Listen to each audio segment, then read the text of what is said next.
আলহামদুলিল্লাহ, মহান রব্বুল আলামিনের দরবারে লাখো কোটি শুকর যে আল্লাহ রব্বুল আলামিন আজ পবিত্র জুমার দিন শাবান মাসের 10 তারিখ আল্লাহ পাকের ঘর মসজিদে আল্লাহ পাকের হুকুম পালন করার জন্য দুনিয়ার সমস্ত কাজ কাম ফেলে রেখে আমাদেরকে আল্লাহ রাব্বুল আলামিন আসার বসার তৌফিক দান করেছেন। সেই মহান স্রষ্টার দরবারে শুকরিয়া তার সকলে বলি আলহামদুলিল্লাহ। লাখো কোটি দুরূদ ও সালাম বর্ষিত হোক আমার আপনার প্যারা নবী মুহাম্মদুর রাসূলুল্লাহ সাল্লাল্লাহু আলাইহি ওয়াসাল্লামের উপর। গত জুমায় বলেছিলাম যে মাস আমাদের সামনে অতিবাহিত হচ্ছে এই মাসটিকে আরবিতে শাবান মাস বলা হয়। শাবান মাসের গুরুত্ব অত্যন্ত ফজিলতপূর্ণ। গত জুমায় আমরা বলেছিলাম এই মাসে নবী সাল্লাল্লাহু আলাইহি সাল্লাম বেশি বেশি দোয়া করতেন, আল্লাহুম্মা বারিক লানা ফি রজব ওয়া শাবান ওয়া বাল্লিগনা রমাদান। এই দোয়াটা আমরা বেশি বেশি করব।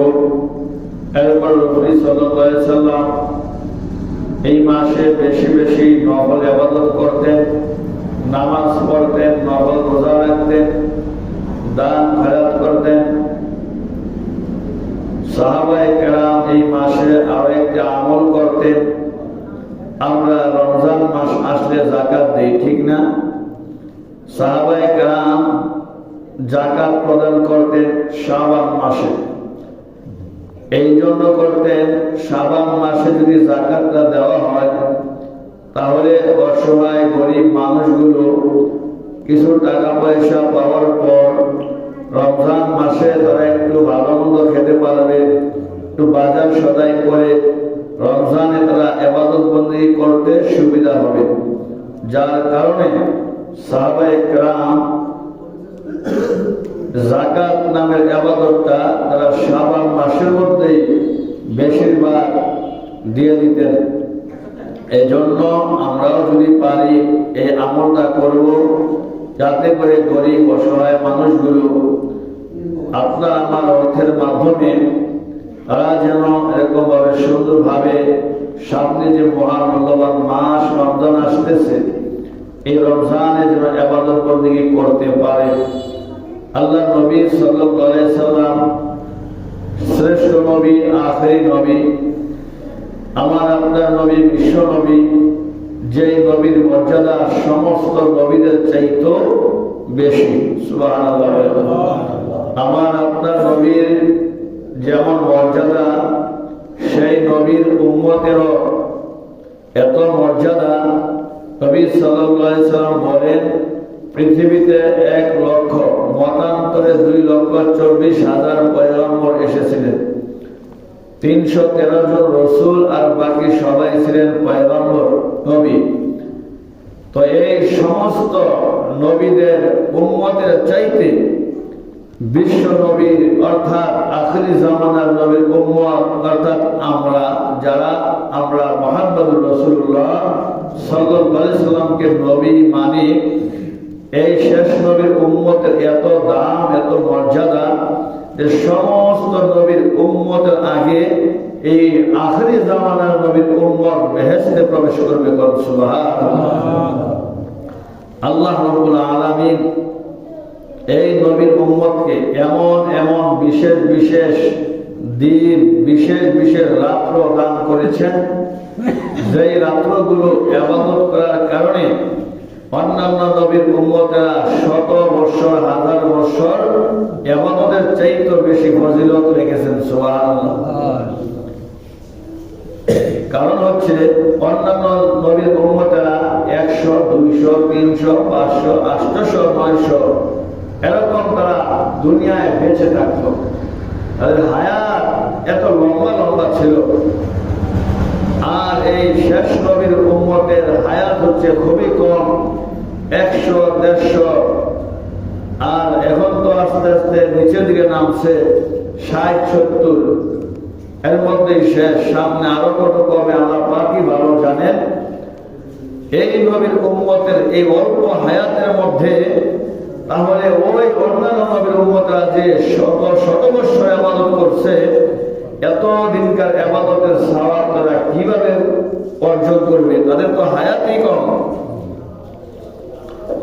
এই জন্য আল্লাহ রাব্বুল আলামিন এই নবীর উম্মতকে এমন এমন কিছু মাস দান করছেন, যেই মাসগুলা ইবাদত করলে শত শত মাসের চাইতে দামি। সুবহানাল্লাহ।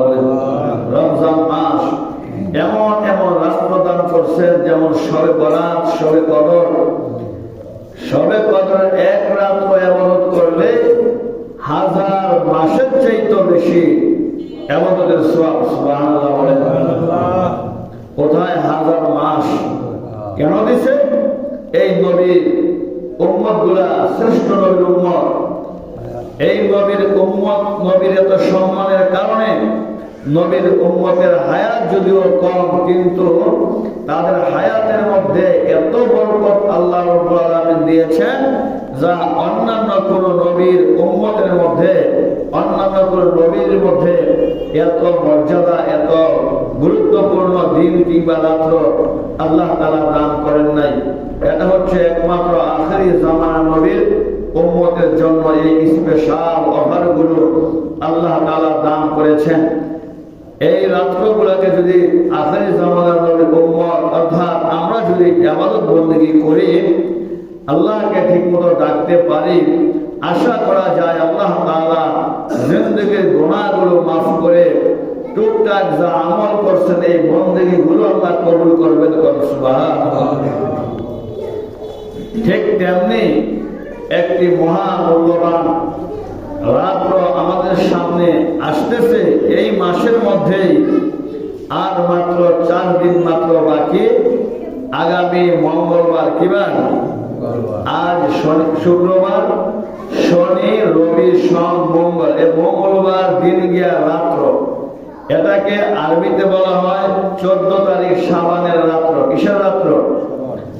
অর্থাৎ রাসূল করিম সাল্লাল্লাহু আলাইহি ওয়াসাল্লাম বলেন নিসফে শাবান, অর্থাৎ নিসফে শাবান নামে একটা রাত্র আছে, যেটাকে আমরা বাংলাদেশের মানুষ শবে বরাত নামে পরিচিত। কি বরাত নামে? শবে বরাত। এই রাত্রটা এত গুরুত্ব, এত মর্যাদা, এত ফজিলতপূর্ণ। সব শব্দের অর্থ হচ্ছে রাত, আর বরাত মানে হচ্ছে আপনার মুক্তি। অনেকে বলে ভাগ্যের রাত্র। শবে বরাত শব্দটা যেহেতু ফার্সিতে বরাত মানে হচ্ছে আপনার মুক্তি, আর বাংলাতে হয় ভাগ্য। আর রাসূল করিম সাল্লাল্লাহু আলাইহি ওয়াসাল্লাম অনেক হাদিসের মধ্যে ইরশাদ করেন, আল্লাহ তাআলা বছরে 2টা রাত্র এমন আছে, যে 2টা রাত্রে আল্লাহ তাআলা মানুষের 1 বছরের রিজিক বন্টন করেন। কোথায় থাকবে, কি খাবে না খাবে, সব কিছু ফয়সালা করেন। যেহেতু আর সেই ক্ষেত্রে এই রাত্রটাকে ভাগ্য রজনীও বলা হয়। সুবহানাল্লাহ। আর যে দুইটা রাত্রের কথা এসেছে, একটা হচ্ছে শবে কদর আর একটা হচ্ছে শবে বরাত। শবে বরাত এটা খুবই গুরুত্বপূর্ণ একটি রাত্র। যদি অনেক সময় আমাদের বাংলাদেশের মানুষ আমরা খিচুড়ি ভাষায় কথা বলি, তাই না? এই যে পানি বলতেছি সারা জীবন, পানি কি বাংলা ভাষা বলে? বাংলাতে জল হলো বাংলা ভাষা। যেমন এই চেয়ারের মধ্যে আমি বসলাম, আমরা মনে করি এটা মনে বাংলা শব্দ, আসলে বাংলা হচ্ছে কেদারা। এরকম অনেক আছে, যেমন জগ বলি, গ্লাস বলি, টেবিল বলি, এটা সব ইংলিশ শব্দ। তো ঠিক তেমনি ভাবে শবে বরাত যে শব্দটা আমরা ব্যবহার করি, এটা ফার্সি শব্দ, অর্থাৎ মুক্তির রাত। ওই রাত্রে আল্লাহ তাআলা অসংখ্য অগণিত মানুষকে ক্ষমা করে দেয়। সুবহানাল্লাহ। আল্লাহ নবী সাল্লাল্লাহু আলাইহি সাল্লাম বলেন, ইযা কানা লাইলাতুন নিসফি মিন শাবান ফাকুমু লাইলাহা ওয়া সুমু নাহারাহা। আল্লাহর হাবিব সাল্লাল্লাহু আলাইহি সাল্লাম বলেন, হে দুনিয়ার মানুষগণ, তোমাদেরকে আল্লাহ রাব্বুল আলামিন এমন একটা রাত্র দান করলেন, এমন একটা ফজিলতপূর্ণ রাত্র, যেই রাত্রটা অত্যন্ত দামি রাত্র, অত্যন্ত বড় মহাব্বতের রাত্র। যেই রাত্রের কথা আল্লাহ রাসূল বলেন লাইলাতুন নিসফি মিন শাবান, এটা হলো শাবান মাসের 14 তারিখ দিবাগত রাত্র। সুবহানাল্লাহ। আল্লাহর হাবিব সাল্লাল্লাহু আলাইহি সাল্লাম বলেন, এই রাত্র তোমরা বেশি বেশি রাত্র জাগরণ করবা, এই রাত্রে তোমরা নফল ইবাদত বندگی বেশি বেশি করে করবা। ওয়াসুমু নাহারাহা, আল্লাহর হাবিব বলেন পরদিন তোমরা একটা রোজা রাখবা। সুবহানাল্লাহ। 6টা কথা, আমাদের কথা এই রাত্রে বিশেষ করে কিতাবের মধ্যে পাওয়া যায়। তার মধ্যে একটি হচ্ছে রাত্রে জাগরণ করা, অর্থাৎ জেগে থেকে আপনি যত ধরনের ইবাদত বندگی আছে, কোরআন তেলাওয়াত করবেন, জিকির আজকার করবেন, নফল নামাজ পড়বেন, আল্লাহকে ডাকবেন, আল্লাহর কাছে আপনি চাইবেন কার কি প্রয়োজন, মাপ চাইবেন, অসুখ বিসুখ থাকলে চাইবেন। অন্য একটা হাদিসে রাসূল কারীম সাল্লাল্লাহু আলাইহি ওয়াসাল্লাম বলেন, فإن الله تعالى ينزل فيها لغروب الشمس إلى السماء الدنيا ألا من مستغفر فاغفر له ألا من مسترزق فارزقه ألا من مبتلي فاعوفيه فيه ألا كذا ألا كذا حتى يطلع الفجر। আল্লাহর নবী রহমতের নবী বলেন, এই শবে বরাতের রাত্র যখন আসে, মাগরিবের আযান যখন হয়ে যায়, সঙ্গে সঙ্গে আল্লাহ রাব্বুল আলামিন প্রথম আসমানে নেমে আসে। আল্লাহ তাআলা এসে দুনিয়ার বান্দা বান্দীদেরকে লক্ষ্য করে বলতে থাকে, আলা মুস্তাগফিরিন ফাগফির লাহু, কে আছো আমি আল্লাহর কাছে ক্ষমা চাবে। জীবনে অনেক গুনাহ করছো, অনেক গুনাহ করছো, যেই গুনার কারণে তোমার হৃদয়টা ভালো কাজ করতে চায় না, এমন অপরাধ করছো রে বান্দা, তোমার মন সাক্ষী দেয় যে আল্লাহ তোমাকে মাফ করবে না। অনেক মানুষ আছে বাজান, গুনাহ করতে করতে অন্তরের মধ্যে ময়লা জমে গেছে, এখন আর ভালো কাজ তারা ভালো লাগে না, গুনাহ কাজ ছাড়তেও ভালো লাগে না, নেকের কাজ করতেও ভালো লাগে না, আল্লাহর কাছে মাফও চাইতে পারে না যে আল্লাহ এত গুনাহ করছে, মাফ করবে কি করবে না। আল্লাহ রাব্বুল আলামিন মাগরিবের সময় থেকে রহমতের বান্দার নিয়ে আইসা পড়ে, আল্লাহ কয় বান্দা তোমাদের কার কি প্রয়োজন আমি আল্লাহর কাছে বলো, কেউ অভাবের মধ্যে আছো আমার কাছে বলো, আমি আল্লাহ তোমার অভাব দূর করবো। সুবহানাল্লাহ। কে মুসিবতে আছো, কে অসুখ বিসুখের মধ্যে আছো, দুনিয়ার কোনো ডাক্তারের কাজ হয় না, আয় বান্দা আমি আল্লাহর কাছে দোয়া করো, আমি আল্লাহর কাছে রোগ মুক্তির জন্য দোয়া করো, আমি আল্লাহ তোমার রোগ মুক্তি করে দিব। সুবহানাল্লাহ। ডাকতে থাকেন, এ দুনিয়ার মানুষ, তোমাদের কার রিজিকের প্রয়োজন, কার কামাই রুজি নাই, ব্যবসা বাণিজ্য বরকত হয় না, আমি আল্লাহর কাছে বলো, আমি আল্লাহ তোমার বরকত দিয়া তোমার রিজিক বাড়াই দিব। সুবহানাল্লাহ। হাত্তা ইয়াতলাউল ফাজর, নবী আমার বলেন এইভাবে বিভিন্ন ভাষায় বিভিন্ন ভঙ্গিতে আল্লাহ রাব্বুল আলামিন বান্দাকে ডাকতে ডাকতে হাত্তা ইয়াতলাউল ফাজর, ফজরের আগ পর্যন্ত আল্লাহ বান্দাকে ডাকতে থাকে। সুবহানাল্লাহ। আল্লাহ রাব্বুল আলামিন এই রাত্রে, প্রতি রাত্রে আল্লাহ তাআলা শেষ রাত্রে তার রহমতের দরজাগুলো খুলে দেয়। এই সবে বরাতের রাত্রে বিশেষ করে সূর্য অস্ত যাওয়ার সাথে সাথেই, অর্থাৎ মাগরিবের আযানের সাথে সাথেই আল্লাহ তাআলা তার দয়া রহমতের বিশাল সাগর নিয়ে আল্লাহ হাজির হয়ে যায়। হে দুনিয়ার মানুষ, তোমার কোন সমস্যায় আছে, তোমার কোন বিপদের মধ্যে আছো, তোমার কি দরকার, টাকার দরকার টাকা চাও, পয়সা দরকার পয়সা চাও, অসুখ বিসুখ হয়েছে বান্দা আমার কাছে চাও। আল্লাহ তো এমন ডাক্তারের ডাক্তার, এমন সেবা, এমন কবিরাজের কবিরাজ। আল্লাহ তাআলার এত শক্তি, এত পাওয়ার। আল্লাহর একজন পয়গম্বর ছিলেন হযরত আইয়ুব আলাইহিস সালাতু ওয়াস সালাম। আল্লাহ তাআলা মুমিন বান্দারে অসুখ বিসুখ দেয় পরীক্ষা করার জন্য, গুনাহ মাফ করার জন্য। আল্লাহর নবীদের তো কোনো গুনাহ ছিল না, এরপরও হযরত আইয়ুব আলাইহিস সালাতু ওয়াস সালামকে আমার আল্লাহ এমন অসুস্থ বানাইলেন, তার সমস্ত শরীরগুলো পয়সা গেছে, সমস্ত শরীরের মধ্যে পোকা হয়ে গেছে।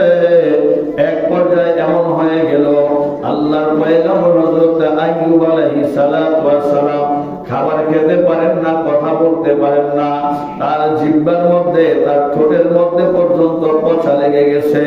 এমন কীড়া পোকাগুলো তার ঠোঁটের মধ্যে হাঁটতে থাকতো।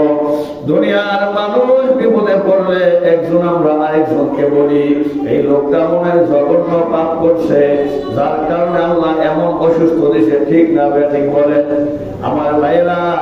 আল্লাহ পাক অনেক সময় বান্দারে পরীক্ষা করে, তার ধৈর্য আছে কিনা, অসুস্থ দেয়, বিভিন্ন সমস্যার মধ্যে ফেলায়। তা যদি না হতো, আল্লাহর পয়গম্বরদের কোনো গুনাহ নাই। আইয়ুব আলাইহিস সালাতু ওয়াস সালামকে আমার আল্লাহ 1 বছর নয়, 2 বছর নয়, এরকম ভাবে 18 বছর পর্যন্ত রোগা বানাইছেন। যখন জিহ্বার মধ্যে পোকা ধরে গেছে, আল্লাহর পয়গম্বর ডাক দিয়ে কয়, প্রভু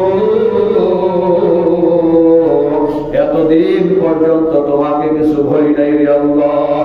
আয় আল্লাহ, তুমি তো ডাক্তারের ডাক্তার, তুমি তো হাকিমের হাকিম। আমি যেই নাম দিয়া, যে জিহ্বা দিয়া এ মালিক তোমার পবিত্র নামের জিকির করতাম, আল্লাহ গো এই নাপাক জিহ্বার মধ্যে পোকা ধরে গেছে, এই পোকাওয়ালা জিহ্বা দিয়া তোমার পবিত্র নামটা আমি কেমনে কইরা নেই? আল্লাহ রাব্বুল আলামিন তাকায়া দেখে তার পয়গম্বর তার নিজের সুস্থতার জন্য আমার কাছে চায় না। আমি আল্লাহর কাছে কোনো সময় বলে নাই আমার জিকির বন্ধ হয়ে যাবে, আমি আল্লাহকে ডাকতে পারবে না, এই জন্য আফসোস করতেছে। আল্লাহ ডাক দিয়ে কয়, ও পয়গম্বর, তোমার আমি পরীক্ষা করলাম, তুমি অসুখ দিল, আমি আল্লাহরে ডাকো নাকি?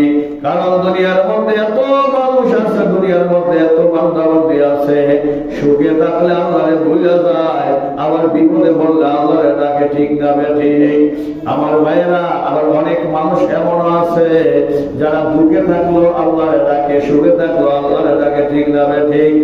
আল্লাহ রাব্বুল আলামিন কয়, পয়গম্বর আপনারা আমি পরীক্ষা করেছি, আপনি ধৈর্য ধারণ করেছেন, আমি আল্লাহ একটা সেকেন্ডের মধ্যে আপনাদের সুস্থ করে দিব। 18 বছরের রোগীকে আল্লাহ সুস্থ করতে 18 মিনিটও সময় লাগে নাই। সুবহানাল্লাহ। আল্লাহ রাব্বুল আলামিন বলে, বান্দা আমি আল্লাহর কাছে চাও, তুমি অসুস্থ, আমি তোমাকে সুস্থতা দান করব। তুমি বিপদে আছো, আমার কাছে চাও, আমি তোমার বিপদ দূর করে দিব। তোমার কামাইয়ের প্রয়োজন, রিজিকের প্রয়োজন, আমি আল্লাহর কাছে চাও, আমি আল্লাহ তোমাকে রিজিক দিয়া দিব।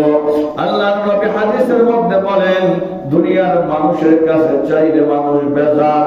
ও ভাই, আপনি কারো কাছে কিছু চাইবেন, একদিন, 2 দিন, 3 দিন চাইবেন, এরপরে মানুষটা আপনার প্রতি রাগ হয়ে যাবে।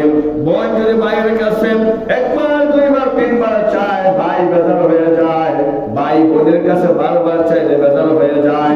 সন্তান বাবার কাছে বারবার চাইলে বাবা বেজার হয়ে যায়। বাবা সন্তানের কাছে কয়েকবার চাইলে সন্তান বেজার হয়ে যায়। আল্লাহর হাবিব বলে,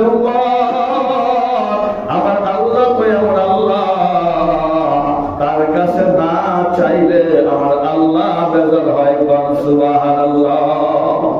আল্লাহর কাছে না চাইলে আল্লাহ বেজার হয়। আর যে যত বেশি আল্লাহর কাছে চায়, আরশের মালিক আমার আল্লাহ তত বেশি তার প্রতি সন্তুষ্ট হয়। কোন সুবহানাল্লাহ। সে আল্লাহর কাছে চাওয়ার দরকার আছে না নাই বলেন? আল্লাহর কাছে চাইবেন যা যা লাগে। এই রাত্রটা হলো শবে বরাতের রাত্র। আমার ভাইরা, এই রাত্রটা কি দাম আর কি মর্যাদা, একটা ঘটনা বললে বুঝতে পারবেন। আল্লাহর একজন পয়গম্বর বলেছিলেন, যার নাম হলো হযরত ঈসা আলাইহিস সালাতু ওয়াস সালাম। ঈসা আলাইহিস সালাতু ওয়াস সালাম একবার পাহাড়ের উপর দিয়ে কোথাও রওনা, দাওয়াত দেওয়ার জন্য কোথাও রওনা হয়ে গেলেন। হঠাৎ করে তাকায় দেখে এত সুন্দর একটা সাদা পাথর দেখা যায়। ধরে কোন কি এমন সুন্দর একটা সাদা পাথর।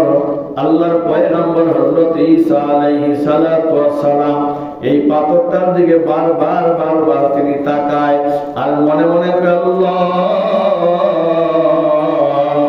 তোমার সৃষ্টি কত সুন্দর, তোমার সৃষ্টি কত সুন্দর। দুনিয়ার কোন মানুষ পয়গম্বরের মনের কল্পনা বুঝতে পারে নাই, কিন্তু যিনি সমস্ত মাখলুকের মনের কল্পনা জল্পনা বুঝেন, জোরে কোন তিনি কে? আল্লাহ পাক কোরআনে বলেন, ইন্নাহু আলিমুম বিযাতিস সুদূর। আল্লাহ পাক বলেন, নিশ্চয় আমি আল্লাহ বান্দার কল্পনা জল্পনার খবরটা পর্যন্ত জানি। কোন সুবহানাল্লাহ। আল্লাহর পয়গম্বর হযরত ঈসা পাহাড়ের উপর দিয়ে হাঁটতেছে, হঠাৎ করে দেখে এত সুন্দর একটা পাথর, এত সুন্দর একটা পাথর। তিনি আশ্চর্য হয়ে গেলেন। আল্লাহ কয়, ও পয়গম্বর ঈসা, এইটা দেখে তোমার বড় আশ্চর্য হয়ে লাগতেছে? কয়, জি। আল্লাহ কয়, এর চাইতে আরো বেশি আশ্চর্য তুমি দেখতে চাও? পয়গম্বর কয়, আল্লাহ অবশ্যই আমি দেখতে চাই। কয়, তাহলে এই সাদা পাথরটাকে তুমি বাড়ি দাও, আঘাত করো। আল্লাহর পয়গম্বর হযরত ঈসা আলাইহিস সালাম এই পাথরটাকে একটু আঘাত করলেন, বাড়ি দিলেন। সঙ্গে সঙ্গে পাথরটা 2 ভাগ হয়ে গেছে। 2 ভাগ হওয়ার পর তাকাইয়া দেখে এই পাথরের ভিতরে একজন আল্লাহর বান্দা নামাজ পড়তেছে। কোন সুবহানাল্লাহ। আল্লাহর পয়গম্বর হযরত ঈসা আলাইহিস সালাম আশ্চর্য হয়ে গেলেন, মালিক, যেই পাথরের ভিতরে কোনো বাতাস প্রবেশ করতে পারে না, কোনো অক্সিজেনের ব্যবস্থা নাই, আল্লাহ তুমি কি দেখাইলে আমারে? এই পাথরের ভিতরে মানুষ কি করে আবার বসবাস করতে পারে? খালি মানুষই তো নয়, তার চতুর্দিকে বিভিন্ন ফল দেখা যায়। সুবহানাল্লাহ। আল্লাহর পয়গম্বর হযরত ঈসা আলাইহিস সালাম আল্লাহ ওই বুজুর্গ বান্দারে জিজ্ঞাসা করলো, ও আল্লাহর ওলি, এই পাথরের ভিতরে তুমি কতদিন যাবত রয়েছ? এবার হযরত ঈসা আলাইহিস সালাম তাকে জবাব দেয়। যুবকটা বলে, ও আল্লাহর নবী, এই পাথরের ভিতরে আমি 1 দিন নয়, 2 দিন নয়, 100 বছর নয়, 200 বছর নয়, প্রায় 500 বছর পর্যন্ত আমি এই পাথরের ভিতরে আমি ইবাদত করতেছি। কোন সুবহানাল্লাহ। আল্লাহর পয়গম্বর জিজ্ঞাসা করলেন, আল্লাহর বান্দা গো, এই যে পাথরের ভিতরে তুমি ইবাদত করতেছ, এত নিরাপদের মধ্যে ইবাদত করতেছ, তোমার খাবার দেখা যায় আশপাশে, খাবার কোথায় থেকে আসে? দৈনিক 2 বেলা আল্লাহ রাব্বুল আলামিন জান্নাত থেকে এই পাথরের ভিতরে আমার জন্য খাবার পৌঁছায় দেয়। সুবহানাল্লাহ। অনেকে ভাবতে পারেন এইটা কি সম্ভব? মিশা মত আছে না? আল্লাহর পক্ষে কোনো কিছু অসম্ভব আছে বলেন? আল্লাহর পক্ষে কোনো কিছু অসম্ভব নয়। আমার ভাইরা, হঠাৎ করে মনে হয়ে গেল একটা ডাকাত দল, আগেরকার জামানায় এরকম ভাবে ডাকাতেরা, এরকম ভাবে বিমান ছিল না, হজে যাইতো মানুষ হেঁটে হেঁটে, অনেকদিন সময় লাগতো। আল্লাহর এক বান্দা কাফেলা চলে গেছে, একা একা রওনা করছে। কিছু দূর যাওয়ার পর ওই ব্যক্তিকে ডাকাইতে ধরে সবকিছু নিয়ে গেছে, হাত পা বেঁধে মরপ্রান্তের মধ্যে শোয়া রাখছে। এমনিতে অনেকদিন যাওয়ার পরে যেতে যেতে যেতে যেতে আরেকটা কাফেলার সামনে পড়ে গেল। তাকায়া দেখে একজন আল্লাহর বান্দা হাত পা বাঁধা অবস্থায় পড়ে আছে। এবার বলতেছে, গো আল্লাহর বান্দা, ঘটনা কি? কয় এই ঘটনা, ডাকাত আমাকে মালপত্র নিয়ে এখানে বেঁধে ফেলে রাখছে। কতদিন যাবত? কয় প্রায় 10 থেকে 12 দিন হয়ে যায়। একজন মানুষ তো না খেয়ে এতদিন বাঁচতে পারে না, তুমি কিভাবে বেঁচে রইলা? এবার ওই আল্লাহর বান্দা চোখের পানি ছেড়ে ছেড়ে বলে, শোনো, আমি যখন হজের উদ্দেশ্য রওনা করলাম তখন আমি আল্লাহর মেহমান হয়ে গেছি। কোন সুবহানাল্লাহ। কোন মেহমান যদি কারো বাড়িতে আসে, মেজবানের দায়িত্ব হলো তাকে খাবার খাওয়ানো। আমি আল্লাহর ঘর রওনা করেছি, কিন্তু ডাকাত আমাকে বেঁধে রেখেছেন, কিন্তু মেহমানের খাতায় তো আমার নাম উঠে গেছে। আল্লাহ তো এমন রাজ্জাক, যিনি যেই কোনো মুহূর্তে যেই কোনো জায়গায় খাবার পৌঁছাইতে পারে, ঠিক না বে ঠিক? আমার হাত পা বাঁধা, কিন্তু 3 বেলা আমি তাকায়া দেখি একটা কাক তার ঠোঁটের মধ্যে একটা প্লেট নিয়ে আমার সামনে হাজির হয়ে যায়। ওই প্লেটের মধ্যে জান্নাতি খাবার সাজানো। জোরে কোন সুবহানাল্লাহ। এখন যদি আপনি কোন কাকে আবার ফেলে করবো কেমনে ভাবতে পারেন, কিন্তু আল্লাহর কুদরত বোঝা বড় কঠিন। ওই পর্যায়ে যেতে পারলে বোঝা যাবে। আমার ভাইরা, হযরত ঈসা আলাইহিস সালাম জিজ্ঞাসা করলো, যুবক রে, এই সুন্দর খাবার খাইতেছ, এত নিরাপদে ইবাদত করতেছ, তোমার মর্যাদা অনেক বেশি, তোমার নেকিও মনে হয় অনেক বেশি হয়ে যাবে। এবার যুবকটা ডাক দিয়ে কয়, আল্লাহর নবী গো, আমার এই পাথরের ভিতরে ইবাদত বন্দেগী আর খাবার দেখে আশ্চর্য হয়ে গেলেন। ও আল্লাহর নবী, আপনাকে এমন একটা আশ্চর্য কথা আমি শোনাইব, আমার এই ঘটনার চাইতো আপনি বেশি অবাক হয়ে যাবেন। জয় কোন সুবহানাল্লাহ। এবার আল্লাহর পয়গম্বর বলে, কি ঘটনা শোনাইবা? বলতেছে, আল্লাহ রাব্বুল আলামিন আপনার দুনিয়া থেকে আসার অনেক দিন পর এমন একজন নবী পাঠাইবেন, যেই নবীটা হলো সমস্ত নবীদের শ্রেষ্ঠ নবী, যেই নবীর উম্মতেরা জান্নাতে যাওয়ার পর্যন্ত অন্য কোন নবীর উম্মত জান্নাতে যেতে পারবে না। যেই নবী জান্নাতে পা না রাখলে অন্য কোন নবী পর্যন্ত জান্নাতে ঢুকতে পারবে না। কোন সুবহানাল্লাহ। আল্লাহর নবী সেই আখিরি জামানার নবীর উম্মতের আল্লাহ রাব্বুল আলামিন এমন মর্যাদা তাদেরকে দান করবেন। আল্লাহ তাআলা 12টা মাসের মধ্যে এমন একটা মাস তাদেরকে দিবেন, যেই মাসটার নাম হলো শাবান মাস। আর ওই শাবান মাসের মধ্যে এমন একটা রাত্র আল্লাহ তাআলা দিবেন, যেই রাত্রটাকে নিসফে শাবানের রাত্র বলা হয়, যেই রাত্রটাকে শবে বরাতের রাত্র বলা হয়। ওই শবে বরাতের রাত্রে আখিরি জামানার নবীর উম্মতেরা এক রাত্র ইবাদত করার কারণে আমি পাথরের ভিতরে নিরাপদে 500 বছর ইবাদত করার চাইতেও বেশি নেকি আল্লাহ তাদের আমল নামায় দান করবে। সুবহানাল্লাহ। 500 বছর ইবাদতের চাইতেও বেশি নেকি রেখেছেন আখিরি জামানার উম্মতের জন্য। এমন রাত্রের নাম হচ্ছে শবে বরাতের রাত্র। সুবহানাল্লাহ। আমার ভাইরা, এই রাত্রটা আর বেশি দিন নয়, আর মাত্র 4 দিন সময় বাকি আছে। আগামী মঙ্গলবার, কিবার আগামী মঙ্গলবার দিন গিয়ে যে রাত্রটা আসবে, এই রাত্রটা হচ্ছে শবে বরাতের রাত্র। এই রাত্রে নফল ইবাদত করতে রাসূল বলেছেন, এবং পরের দিন একটা নফল রোজা একটা রাখলে অনেক অনেক সওয়াব আল্লাহ পাক রেখেছেন। মা বোনেরা রাখেন, আমরা পুরুষরাই এই রোজাগুলো তেমন রাখি না, চেষ্টা করবো তো ইনশাআল্লাহ। আর ওই রাত্রে আমরা ইবাদত বন্দেগী করব, তাহাজ্জুদের নামাজ পড়বো, নফল নামাজ পড়বো, জিকির আজকার করবো। মা বোনেরা বাসায় এগুলো করবেন, আল্লাহকে ডাকবেন। অনেকে মনে করে সর্বরাতের নামাজ তো আমি জানি না, কোনো আলাদা কোনো নামাজ নাই। এমনিতে আপনি সবসময় যে নফল নামাজ পড়েন, যে আমি 2 রাকাত নফল নামাজ পড়তেছি, আল্লাহু আকবার, যেইভাবে সবসময় নামাজ এমনি নামাজ যেমনি পড়েন, ওই রাত্রেও একই রাত একই নিয়ত, শুধু যে সর্বরাতের রাত্র 2 রাকাত নফল নামাজ পড়তেছে, আল্লাহু আকবার, এই বলে হাত বাদ দিয়ে 2 রাকাত নামাজ পড়বেন। আবার 2 রাকাত 4 রাকাত পড়বেন, একটু জিজ্ঞাসা করলেন, একটু জিরাইলেন, আবার পড়লেন, পারলে কোরআন শরীফ পড়লেন, বৈশা আল্লাহর কাছে দোয়া করলেন। ওই রাত্রে আল্লাহ তাআলা হাদিস শরীফের মধ্যে সে অসংখ্য অগণিত মানুষকে আল্লাহ তাআলা ক্ষমা করে দেয়। সুবহানাল্লাহ। বলছে যে আপনি পৃথিবীতে যারা চলে গেছে ভয় বলবি, তাদের জন্য দোয়া করবেন, আত্মীয় স্বজনের জন্য দোয়া করবেন। ওই রাত্রে